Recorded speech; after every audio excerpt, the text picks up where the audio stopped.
Here's a young man currently appearing on the same bill with Tony Martin. Make him feel comfortable, please. It's his first time on our show. Mr. Lou Alexander. Lou?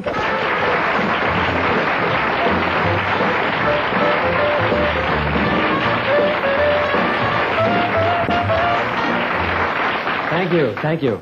I'll tell you, when I see a lot of women in the audience, I like to talk about a certain thing that I'm very confused about. Parents have been writing letters into television stations saying that violence on television is a bad influence on children. Now, I don't understand it because I'm not a psychiatrist or a psychologist, but I do know one thing. If the same parents here this afternoon have ever seen any of the nursery rhymes and fairy tales I have for children, there's more violence in that than any TV show. Here's a lady going, yes, right? The women always know it because they read it to the children. Every single one has got violence. Every nursery rhyme, every fairy tale. Yeah, I'll give you an example. There's a nursery rhyme. They've been singing this to children for generations and generations just before they go to bed. I won't change one word.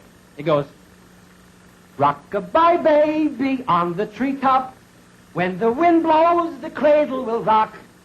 When the bough breaks, right, the cradle will fall. Down will come baby, cradle and all. What kind of a song is that for a kid to go to sleep to? Did you listen to the words to that? I didn't change the words. Right? Here's a story about a kid that's stuck up in a tree in the middle of a hurricane. He falls out of the tree and a cradle falls on top of his head. I got news. The only reason the kid will fall asleep now, he's afraid to hear any more songs. Hey, I want to show you something. Let me get an example of something. Do you have any children there? You do. How many children do you have? 2. Okay. Now, you give me the answer to this. You tell me this for kids. There's a fairy tale about 2 kids, Hansel and Gretel, that live in fairyland.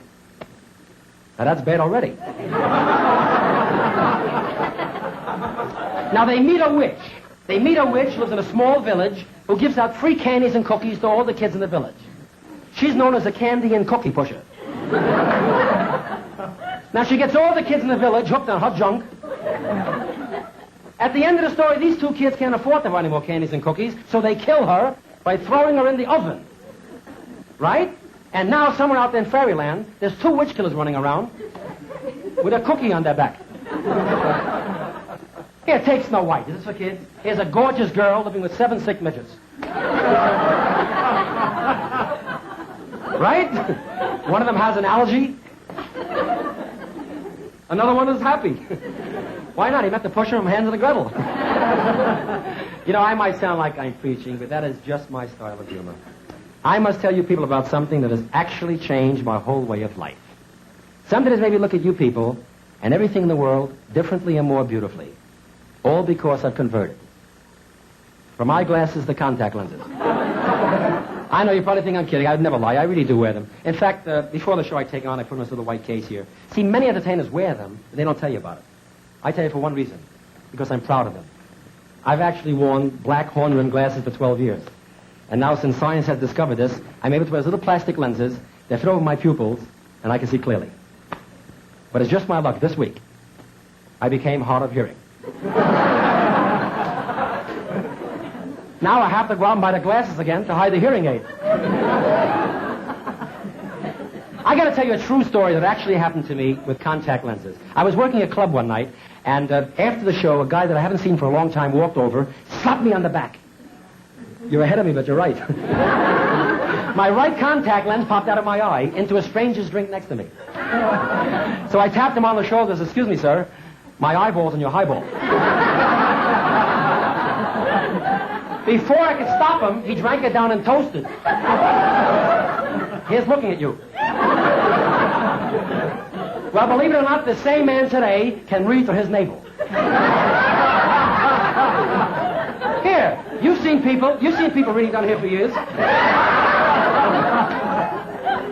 Hey, this is the last thing, I got to tell you one last thing, I got to go. This is beautiful.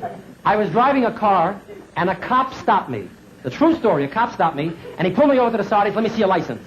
I showed him my license, and on it, it said, "Restricted to glasses." He said, "Where's your glasses?" I said, "I have contacts." He said, "I don't care who you know."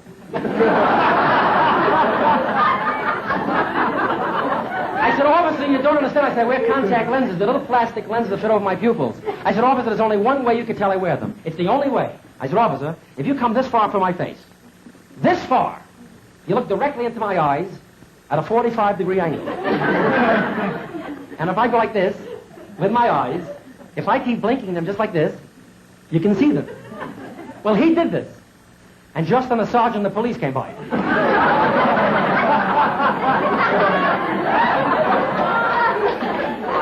They took him away. Today's a parking meter mate. You have been a lovely audience, and my time is up, and I must tell you this. If there's anybody here that wears contact lenses, you do exactly what I do. They're really the greatest, and you see perfect. Thank you very much. You've been a lovely audience.